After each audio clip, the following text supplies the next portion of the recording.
আজকে গণপরিষদে নির্বাচন চাচ্ছে, নতুন সংবিধান চাচ্ছে, সেকেন্ড প্রোক্লেমেশন চাচ্ছে, আপনার পিআর এর নির্বাচন চাচ্ছে। এগুলোর সাথে বাংলাদেশের জনগণের কোনো সম্পর্ক নাই। আপনি যারা আজকে পিআর এর বলতেছে পিআর ছাড়া নির্বাচন করব না, আমি নামই বলি জামাতে ইসলাম, নিম্নকক্ষ পিয়ার চাচ্ছে তারা, কিংবা এই যে ইসলামী আন্দোলন, তারা তো নিজেরাই 300 আসনে প্রার্থী ঘোষণা করে দিয়ে তাদের প্রার্থীরা মাঠ চষে বেড়াচ্ছে। অথচ পিআরএ তো প্রার্থীর কোনো বিষয় না, মার্কার বিষয় শুধু। তো তারা যদি পিআরের নির্বাচনে চায়, পিআরএ যদি বিশ্বাসই করে, তাহলে আরো 6 মাস আগে তারা 300 প্রার্থী ঘোষণা করলো কেন? এই প্রার্থীরা কি জনগণকে পিআর সম্পর্কে বুঝাচ্ছে? তাহলে এই আলাপগুলো কি আসলে রাজনৈতিক? জি, তু শব্দটি করছে না পিআর নিয়ে তারা। এই এই জামাত বা ইসলামী আন্দোলনের প্রার্থীরা যে মাঠে মাঠে প্রচারণা চালাচ্ছে, তু শব্দটি করছে না। পিআর সম্পর্কে তো জনগণই জানে না।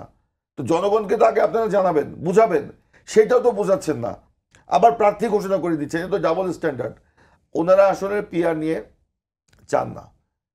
আর পিআর পৃথিবীতে বিভিন্ন দেশে আছে, কিন্তু যেসব দেশে আছে সেসব দেশে ঝুলন্ত সরকার প্রতিষ্ঠিত হয়, ঝুলন্ত পার্লামেন্ট। সকালে এক সরকার, বিকালে আরেক সরকার। সকালে এক প্রধানমন্ত্রী, বিকালে আরেক প্রধানমন্ত্রী। সেখানে তো স্থিতিশীলতা থাকবে না। নেপাল আমাদের সামনে জলজ্যান্ত উদাহরণ, নেপাল। ইউরোপের বিভিন্ন দেশও আমরা মাঝে মাঝে দেখি যে 1 মাস 2 মাস পরে সরকার। আজকে দেখেন এই যে ধরেন বাংলাদেশেও যারা পিআর নিয়ে আগে টুকটাক কথা বলতেন, তারাও কিন্তু আজকে পিআর এর কথা বলছেন না। এই যে ঐক্যমত্য কমিশনের যারা সদস্য, তারাও কিন্তু পিআর নিয়ে কথা বলতেন এক সময়, ভোকাল ছিলেন। তারা আজকে কি বলছেন?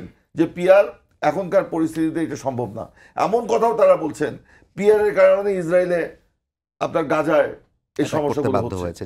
তো এখন এই যে আপনার পিআর নিয়ে যে আমরা মাথা ঘামাচ্ছি, পিআর তো জনগণই বুঝে না। বাংলাদেশের জনগণ মার্কা দেখে, প্রার্থী দেখে, দল দেখে ভোট দেয়।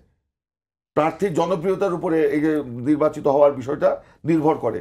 সেখানে আপনি প্রার্থী নাই, এটা কেউ বিশ্বাসই করবে না। আর যেটা গণপরিষদের নির্বাচন, কোনো প্রয়োজন নাই তো গণপরিষদের নির্বাচন।